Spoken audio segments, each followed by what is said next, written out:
Pope Francis cancelled his attendance at the Good Friday procession at Rome's Colosseum at the last minute, in what the Vatican described as an attempt to preserve his health ahead of more Easter week engagements. Francis' agenda for the next 2 days consists of an Easter Vigil service on Saturday evening, an Easter Mass, and the delivery of his twice-annual Urbi et Orbi to the city and world message and blessing on Sunday morning. The 87-year-old's sudden no-show is likely to renew concerns about his declining strength. Francis uses a cane or a wheelchair to move around due to a knee ailment and suffers from repeated bouts of bronchitis and influenza. The Vatican announced the Pope's absence from the Via Crucis Way of the Cross procession just as it was about to start, saying in a statement he would follow remotely from his Vatican residence. Francis, who had looked fitter this week after weeks in which he struggled to speak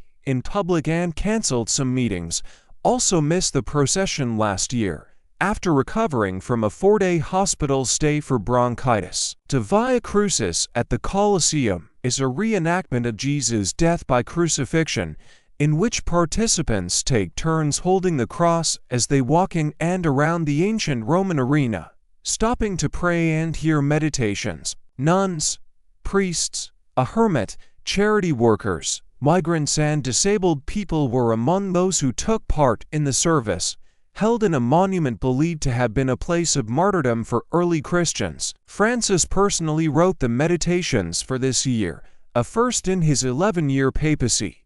They included praises for meekness and forgiveness in response to acts of evil, and prayers for persecuted Christians and war victims. The Pope, who has called for the Catholic Church to become less male-dominated, also hailed the women who helped Jesus while he carried the cross, and pleaded for those women who in our own day are exploited and endure injustice and indignity. Earlier on Friday, the Pope joined cardinals and bishops for the Passion of the Lord service in St. Peter's Basilica, which featured chants in Latin recounting events from Jesus' arrest to his burial. In previous years, Francis would start the service by prostrating himself on the floor of the basilica, but his frail state no longer allows him to do so. Instead, he arrived in a wheelchair and prayed silently in front of the main altar.